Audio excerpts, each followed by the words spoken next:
प्लेटो का जन्म 428 ईस्वी पूर्व एथेंस में हुआ था। इनकी मृत्यु 347 ईस्वी पूर्व में हुई। यूनान का प्रसिद्ध दार्शनिक था जो बाद में एक मौलिक चिंतक के रूप में विख्यात हुआ। उसे अफलातून नाम से भी जाना जाता है। वह यूनान के सुप्रसिद्ध दार्शनिक सुकरात का शिष्य तथा अरस्तु का गुरु था। प्लेटो होमर का समकालीन था। सुकरात का परम मेधावी शिष्य प्लेटो ग्रीक का ही नहीं वरन विश्व की विभूति माना जाता है।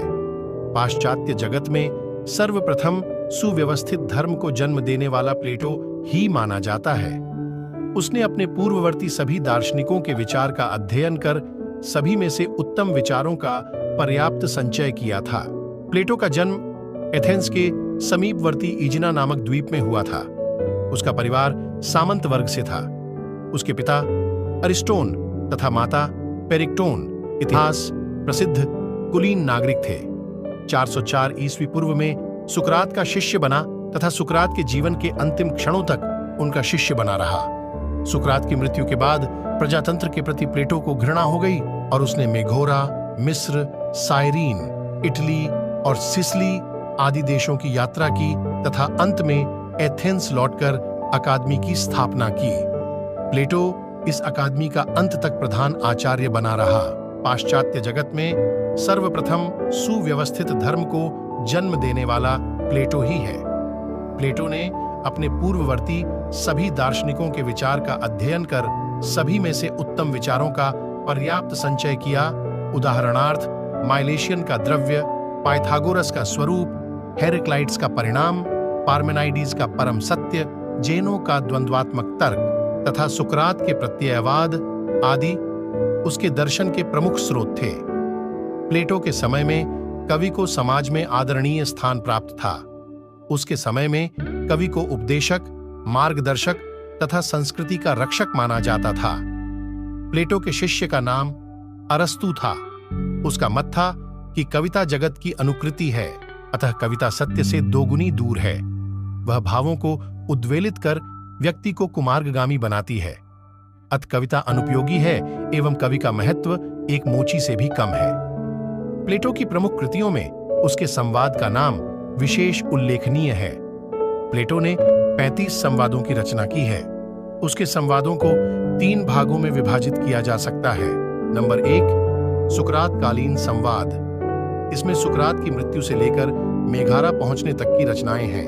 इनमें प्रमुख हैं हिप्पियस माइनर, एपोलॉजी, क्रीटो, प्रोटागोरस आदि।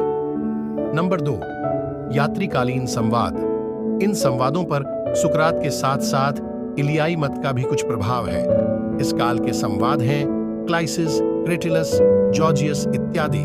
नंबर 3 प्रौढ़कालीन संवाद। इस काल के संवादों में विज्ञानवाद की स्थापना मुख्य विषय है। इस काल के संवाद हैं सिम्पियासियान, फिलेबुरस, ट्रिमेरियास, रिपब्लिक और फीडो आदि।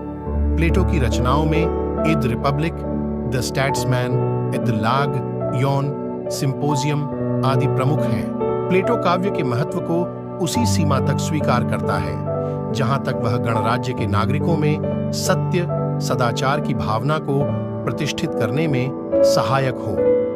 प्लेटो के अनुसार मानव के व्यक्तित्व के 3 आंतरिक तत्व होते हैं, बौद्धिक, ऊर्जस्वी और सतृष्ण।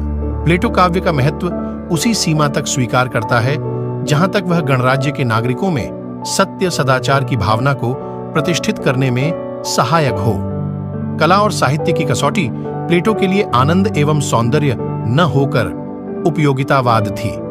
वह कहता है, चमचमाती हुई स्वर्ण से जड़ित अनुपयोगी ढाल से गोबर की उपयोगी टोकरी अधिक सुंदर है। उसके विचार से कवि या चित्रकार का महत्व मोची या बढ़ई से भी कम है, क्योंकि वह अनुवृत्ति मात्र प्रस्तुत करता है। सत्य रूप तो केवल विचार रूप में अलौकिक जगत में ही है। काव्य मिथ्या जगत की मिथ्या अनुकृति है।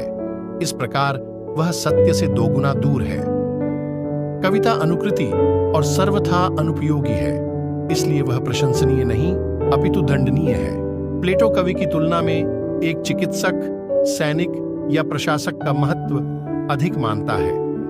वह कहता है कि कवि अपनी रचना से लोगों की भावनाओं और वासनाओं को उद्वेलित कर समाज में दुर्बलता और अनाचार के पोषण को भी अपराध करता है। कवि अपनी कविता से आनंद प्रदान करता है, परंतु दुराचार एवं कुमार्ग की ओर प्रेरित करता है। इसलिए राज्य में सुव्यवस्था हेतु उसे राज्य से निष्कासित कर देना चाहिए। प्लेटो का मानना था कि किसी समाज में सत्य, न्याय और सदाचार की प्रतिष्ठा तभी संभव है जब उस राज्य के निवासी वासनाओं और भावनाओं पर नियंत्रण रखते हुए विवेक एवं नीति के अनुसार